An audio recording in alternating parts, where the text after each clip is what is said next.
This is an extract from our AHK Hero Club. We have calls 3 times a week. Please like the video if you learned something. It's workspaces. Like I've got one workspace, but I want to have more than one workspace. And then there's also profiles. What are the difference between profiles and workspaces? Yeah, that sounds good. I can answer that. Just give me 1 second. The other one, Ray, which it's just related also is something to think about is virtual desktops as well, right? Is another way to help compartmentalize what you're doing and having different things. I don't use them, but I know a lot of people do that have projects, different things they work on. Um, I don't think it'll solve yours right now, but I still think you would like using them for a different reason, Um, Right. They do So, serve very specific purposes, right? So let's think about the main one, okay? So profiles. Pro Profiles, they make different settings. They manage your settings and your hotkeys and your extensions, everything that is related to VS Code, all your settings and everything. So are you sharing your screen? Did you I'm intend to? not. I, no, I No. I wasn't sharing, but I can share if that makes it a little bit easier to Yeah. follow. It's totally fine. So let me show you here. I'm logged into my RaptorX account, okay? But that's different from a profile. Let's say, and actually my computer is basically a very good example of that. If I go to my profiles, I have one that is my default profile that I work for all the time. But there's a profile that I have called AUTOHOTKEY tutorials. So I have a channel that I usually I I hadn't published in that channel for a long time, in which for creating videos, I have a very specific set of settings that I want to use. So on my default profiles, I have a bunch of extensions. I have a lot of things and a lot of settings that are related to how I work day to day. But on my AutoHotkey Tuts profile, which is for the tutorials, I just switch to it. The text is bigger. I have less extensions because I don't want people getting confused about all the extensions that I use. I'm very close to what the default VS Code looks like, but I've a few little changes like the font size is a lot bigger and so on and so forth. So default, profiles is just how your environment looks and feels in regards to VS Code. Think about all the settings and extensions and shortcuts and snippets and tasks and themes. Everything that is right here, whenever you click on that cog right there, everything that is there can be saved into one profile. And if you make changes to those things and you don't want to modify your default profile, you can put it in a different profile. Another thing that changes a lot with the profile is the layout, how your VS Code looks like. So if I have the chat on the right side and my developer window on the right side and the problems on the right side, but when I'm making videos, I don't want them there. I want them where most users are going to have them, like what the default is. So when I switch to AHK Tuts, everything, the layout switches to mostly the default profile and so on and so forth. Does that make sense? So that's what a profile is for. It's just managing your settings in case you have different workflows or different ways how you work.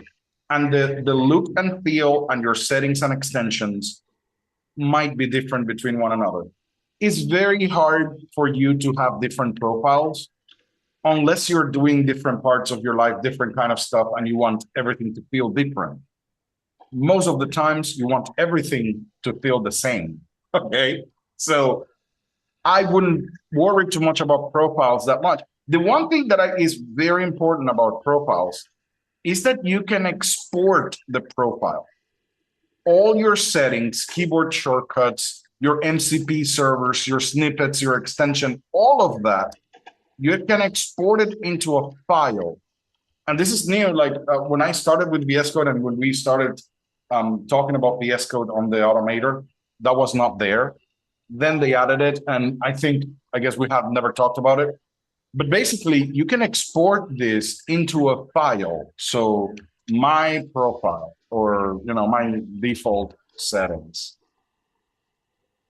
and that you can either create it as a gist that you can share with people by giving the URL, or you can create a file, like a local file. You can put it on your desktop, whatever it is. And then later on, you can go to any other computer and grab that file. And if you double click on it, it will say, oh, do you want to load your profile? And it will just load it. And again, as I mentioned before, when you go and look at that file, let me see if I can open it. It's just a JSON string. Let me format it. Right? With all your settings, all your key bindings, all your tasks, all your snippets, all your extensions. Specifically, this is great because you can just open that profile and all your extensions come with you. And how the state it was at that time, like the alignment of the things, where the activity bar was, and so on and so forth. So it's just a very small file. It's really good. That's what the profiles are for. So you wouldn't. Before I continue, do you have questions on that? Yeah, you wouldn't use a profile setting to set up a particular Explorer. Exactly. No, not really. So when I finish up with my profile, right, the way how these folders are set up, that has nothing to do with the profile, because this is for working on a very specific project. Okay. Now, when we're working on a very specific project, I might want to add different folders, and they might be in different locations. And that's a very specific context for AI. That is what a workspace is for. Okay. Now we're talking about something else. So let's open a workspace. I think I have one saved. Go ahead. Just I want to clarify what I would, and this isn't right, but to me, Ray, this is how I think of it. When I think of profiles, I think of people, right? When I think of workspaces, I think of what you're describing of like the things I'm working on in different projects and groupings of those, right? Also, though, Isaiah, I have one quick question because you mentioned in that export, you said you have your extensions with you here. I think, correct me if I'm wrong, it just tells you what extensions are installed, but you're not packing them up, right? No, exactly. I'm not packing them up myself. It's just that when I load it, it is a file that has a list of all the IDs of the extensions. When I double click, it has to download all of them. Just making sure. Yeah. Right. That's correct. A metaphor for like the profile would be people and the workspace would be a building. Yes. Well, like a different office room or something, I would think of as more. Yeah. But yeah, still, you're right. I mean, it's, yeah.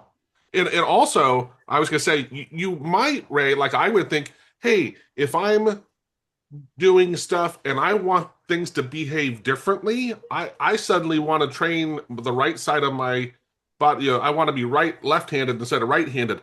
That you might have different hotkeys or something. That's where, okay, a profile might be something you do, but you're going to work differently, right? Not on different things. And that's where the workspace is right out here. This is an example of what I did. I was working for a radiologist. On keyboards. And he is, let me see, somebody. Sorry. Okay. So Ray, I'm going to try to unmute you again. So I was working with a radiologist, and one of the things that he was doing is that he wanted to copy one of his pieces of code for a different person. So he created a second folder, and my job is to grab whatever he needs from the original project and bring it up in here and remove stuff that I don't need. Well, what I did is that I opened this folder in VS Code, but I also wanted to have the context of the other project. I wanted to have both folders opened at the same time. That's where a workspace comes in. And after I opened those two, I created the file for the workspace so that I don't have to be adding those two folders over and over again. I can double click on this workspace now, and I say, hey, let's open it with Visual Studio Code, right? And now you will see that on the left, I have one folder, which is the the WF right here, and the WF automation right here. So those are two different locations, actually three locations. Those are three different folders that are in different parts of my computer. So this one is in, let me see if I can show you that. This one is, oh, well, it will go away when I hover over it. So I'm gonna do that. Oh, I know what I can do. I can hover over it, try to, oh, sorry. Can I take this? Oh, no, I can't. Okay, sorry. I cannot do it. So the point was, I thought that I could take a screenshot with that hover in there, but whenever I press a key on my keyboard, it goes away. All right, so one of them is in AUTOHOTKEY V2 Noob Boy BH Player Scraper. That's one of the folders. The other one is in the Automator WF Automation, and the other one is in the Automator Hankins WF. Those are three separate folder locations. And I brought them all in one place because for me to update this guy, I wanted to copy something from here that I was testing. So I tested something with trying to use Windows RT to grab the screen, right? So this is a Windows RT thing. So I can bring it to this code. And I also wanted to copy stuff from WF Automation into this code. So I wanted to have access to those three locations in one go. That's what a workspace is. You can also close this workspace and open another workspace that has WF Automation and two other folders or three other folders from others. So this is just, I'm working right now on this group of things, and I don't want to have to add those folders, like click and add a folder to workspace over and over again every time I'm planning on working on that. I can just add them once and save the workspace in that way. All right. Does that make sense? Yeah. Do you have any questions on that? Yes. What about profiles? What are, can you show profiles now? That was the first one that I showed. Okay. So when the first part that I was showing is the profiles, the one that happens to have your settings, your keyboard shortcuts, your extensions. Okay. Those are the profiles. And they are in different spots in VS Code. Like the profiles by themselves, you can see them on the left, where you see the cog. That's where you can switch the profiles. Okay, I got mixed up. Okay, now I understand. There you go. Members enjoy a sweet 25% discount on everything we offer, from in-depth courses to ready-made scripts and pro services. Explore our huge library of 466 plus hours of recorded AHK tutorials. Watch, rewind, and master tricks at your own pace.